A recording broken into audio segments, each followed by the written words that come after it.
जय श्री राम। नमस्कार दोस्तों, स्वागत है आप सभी का आपके अपने YouTube चैनल चंद्रमंशा भक्ति पर। दोस्तों, आज की इस वीडियो में हम लोग उसके आगे का अध्याय पढ़ेंगे जहाँ तक हम लोगों ने पढ़ लिया है श्री रामचरितमानस। अगर दोस्तों आप वीडियो पर नए हैं तो प्लीज़ जाकर सारी वीडियो को देखते आइए, तब जाकर आपको ये सारी कथाएँ आपको समझ में आएंगी दोस्तों, और आपको अच्छा भी लगेगा। तो चलिए दोस्तों, शुरुआत करते हैं आज का अध्याय। दोस्तों, हम लोगों ने इस दोहे तक पढ़ा है जब वह कपट मुनि का वेशधारी बोल रहा है, राजा से कह रहा है कि हमारा नाम भिखारी है क्योंकि हम निर्धन और अनिकेत घर द्वारहीन हैं। दोस्तों, जब प्रताप भानु ने उससे उसका परिचय पूछा तो उसने अपना नाम भिखारी बताया और घर द्वारहीन बताया अपने आप को। आगे अब हम लोग इस चौपाई से पढ़ेंगे। कहन पजे विज्ञान निधाना, तुम सारिखे गलित अभिमाना। सदा राहि अपन पौ दुराए, सब विधि कुशल कुबेश बनाए। राजा ने कहा, जो आपके सदृश विज्ञान के निधान और सर्वथा अभिमान रहित होते हैं, वे अपने स्वरूप को सदा छिपाए रहते हैं, क्योंकि कुवेश बनाकर रहने में ही सब तरह का कल्याण है। प्रकट संत वेश में मान होने की संभावना है और मान से पतन की। दोस्तों, राजा ने कहा, जो आपके सदृश विज्ञान के निधान और सर्वथा अभिमान रहित जो हैं, वे अपने स्वरूप का जो उनका स्वरूप है वास्तविक, उसको छिपाए रहते हैं, क्योंकि कुवेश अर्थात जो दूसरा वेश है, गलत वेश है, उसे बनाकर रहने में सब तरह का कल्याण है। और प्रकट संत वेश में मान होने की संभावना है और मान से पतन भी होता है दोस्तों, क्योंकि जब मान होता है, आपका सम्मान होगा, तो आपका अहंकार बढ़ने लगता है, जिससे पतन होने की शंका रहती है। तेहि ते कहाहि संत श्रुति टेरे, परम अकिंचन प्रिय हरि केरे। तुम सम अधन भिखारी, अज्ञेहा होत बिरंचिसि वही संदेहा। इसी से तो संत और वेद पुकार कर कहते हैं कि परम अकिंचन, सर्वथा अहंकार, ममता और मान रहित ही भगवान को प्रिय होते हैं। आप सरीखे निर्धन भिखारी और ग्रहहीनों को देखकर ब्रह्मा और शिव जी को भी संदेह हो जाता है कि वे वास्तविक संत हैं या भिखारी। दोस्तों, वो कह रहे हैं कि संत और वेद भी यही पुकार कर कहते हैं कि सर्वथा जो अहंकार और ममता मान से जो अलग है, उसमें वो नहीं फंसता, मान से रहित है, भगवान को वही प्रिय होते हैं। और वो कह रहे हैं कि आप जैसे सरीखे निर्धन भिखारी और ग्रहहीनों को देखकर ब्रह्मा और शिव जी भी को संदेह हो जाता है कि वे वास्तविक संत हैं या भिखारी हैं। जो सोसी तव चरण नमामि, मुँह पर कृपा करिए अब स्वामी। सदा प्रीति भूपति कै देखी, आप विषय विश्वास विषेखी। आप जो हों सो हों, अर्थात जो कोई भी हों, मैं आपके चरणों में नमस्कार करता हूँ। हे स्वामी, अब मुझ पर कृपा कीजिए। अपने ऊपर राजा की स्वाभाविक प्रीति और अपने विषय में उसका अधिक विश्वास देखकर।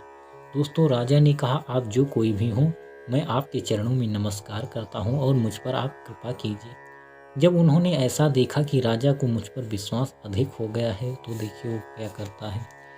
सब प्रकार राजहि अपनाई, बोल्यो अधिक स्नेह जनाई। सुनु सती भाव कहूँ महिपाला, यहाँ बसत बीते बहु काला।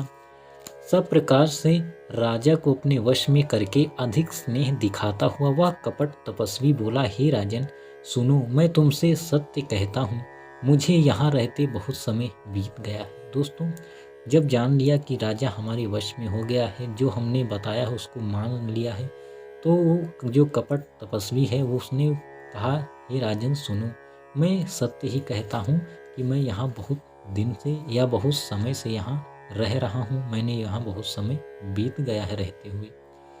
अब लगी मोहि न मिल्यो को, मैं न जनाऊँ काहू। लोक मान्यता अनल सम, कर तप कानन दाहु। देखिए दोस्तों, वो अब क्या कर रहा है और क्या कह रहा है। अब तक ना तो कोई मुझसे मिला और ना मैं अपने को किसी पर प्रकट करता हूँ, क्योंकि लोक में प्रतिष्ठा अग्नि की समान है, जो तपस्वी वन को भस्म कर डालती है। जो तप रूपी वन को भस्म कर डालती है। दोस्तों वो कह रहा है कि अब तक ना मुझसे कोई मिला है और ना मैंने अपने आप को किसी से के सामने प्रकट किया है, या मैं ही मतलब किसी से ना मिला हूँ ना मुझे कोई मिला है, क्योंकि जो लोग का प्रतिष्ठा अग्नि के समान है। जो लोक में प्रतिष्ठा है कि हाँ हमारा मान प्रतिष्ठा हो, हमारा सम्मान हो, ये कह रहा है कि जो तप रूपी वन को भस्म कर डालती, ये प्रतिष्ठा मान ही तप रूपी वन को नष्ट कर डालती है। इसलिए मैं ना किसी से मिला और ना मैंने किसी के सामने प्रकट किया। तुलसी देखी सुबेश भूलहि मूढ़न चतुर नर, सुंदर के की पेखु बचन सुधा सम असन कही। तुलसीदास जी कहते हैं सुंदर वेश देखकर मूढ़ नहीं, मूढ़ तो मूढ़ ही है। दोस्तों तुलसीदास जी कहते हैं कि सुंदर वेश देखकर मूढ़ नहीं, मूढ़ तो मूढ़ ही है।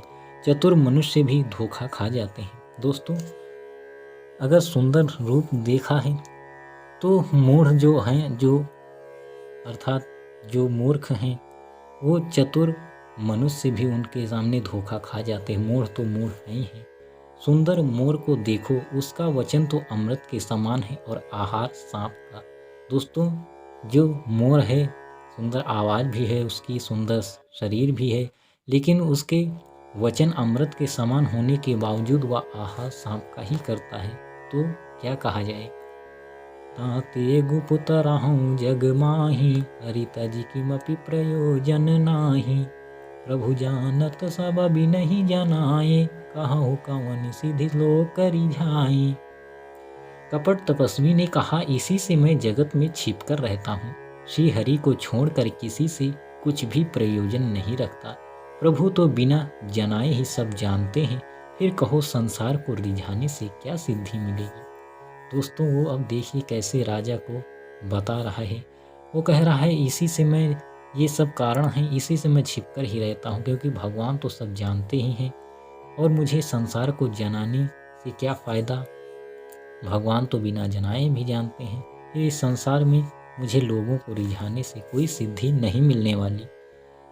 तुम सुचि सुमति परम प्रिय मोरे, प्रीति प्रतीति मोहि पर तोरे। अब जो तात दुरामो तो ही, दारुण दोष घटई अति मोहि। तुम पवित्र और सुंदर बुद्धि वाले हो, इससे मुझे बहुत ही प्यारे हो और तुम्हारी भी मुझ पर प्रीति और विश्वास है। दोस्तों अब वो कह रहा है कि तुम पवित्र और सुंदर बुद्धि वाले हो, तुम्हारी बुद्धि बिल्कुल पवित्र है और इससे तुम मुझे भी बहुत प्यारे हो और तुम्हारी भी मुझ पर प्रीति और विश्वास है। वो कह रहे हैं तुम मुझे भी बहुत प्रिय हो और तुम्हारा भी मेरे ऊपर विश्वास है और प्रेम भी है। हे तात, अब यदि मैं तुमसे कुछ छिपाता हूँ तो मुझे बहुत ही भयानक दोष लगेगा। वो कह रहा है अब मैं तुम्हें सब कुछ बताना ही मुझे होगा, क्योंकि मैं तुमसे कुछ छिपा नहीं सकता, इससे मुझे भयानक दोष लगेगा। जिमि जिमिता पशु कथई उदासा, तिमि तिमि न पहि उपज विश्वासा। देखा सबस कर्म मन बानी, तब बोला तापस बग ध्यानी। ज्यों ज्यों वह तपस्वी उदासीनता की बातें कहता था, त्यों त्यों राजा को विश्वास उत्पन्न होता जाता था। जैसे जैसे दोस्तों वो बता रहा है उदासीनता की बातें कहता है, मतलब बहुत ही विश्वास भरी बातें, ऐसा लगता है कि इसकी बातों में पूरी सच्चाई है। त्यों त्यों ही उस राजा का विश्वास और भी बढ़ता जा रहा है। जब उस बगुले की तरह ध्यान लगाने वाले कपटी मुनि ने राजा को कर्म मन और वचन से अपने वश में जाना, तब वह बोला। दोस्तों अब वह जान गया कि राजा अब हमारे वश में हो गया है मन वचन और कर्म से। तब वो बोला, नाम हमार एक तनु भाई, सुनि न पबोले पुनि सिरुनाई। कहूँ नाम कर अर्थ बखानी, मोहि सेवक अति आपन जानी। ये भाई हमारा नाम एक तनु है। और यह सुनकर राजा ने फिर सिर नवाकर कहा, मुझे अपना अत्यंत अनुरागी सेवक जानकर अपने नाम का अर्थ समझाकर कहिए। अब वो कहता, हे भाई हमारा नाम एक तनु है। अभी दोस्तों उसने बताया कि हमारा नाम भिखारी है, लेकिन अब वो कह रहा मैं तुम्हें सच्चाई बता रहा हूँ, इसलिए अब वो कह रहा कि मेरा नाम है एक तनु। यह सुनकर फिर राजा ने कहा कि मुझे अपना सेवक जानकर इसका अर्थ बताओ। आदि सृष्टि उपजी जबहि तब उत्पत्ति भय मोरी, नाम एक तनु हेतु तेहि देह न धरी बहोरी।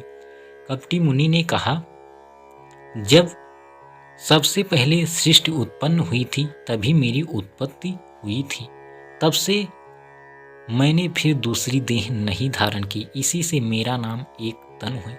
दोस्तों, वो कपट मुनि बता रहा है कि जब से इस सृष्टि की रचना हुई है, जब से यह सृष्टि उत्पन्न हुई है, तभी से मेरी भी उत्पत्ति हुई थी उसी समय, और तब से मेरा यही एक शरीर है। मैंने अभी तक शरीर भी नहीं छोड़ा है, ना बदला है, ना, अर्थात उसके कहने का अर्थ ये है कि मैंने शरीर छोड़ा है, ना मेरी मृत्यु हुई है। मैंने एक ही शरीर धारण कर रखा है, दूसरी देह नहीं धारण की, इसी से उसका नाम एक तन हुई।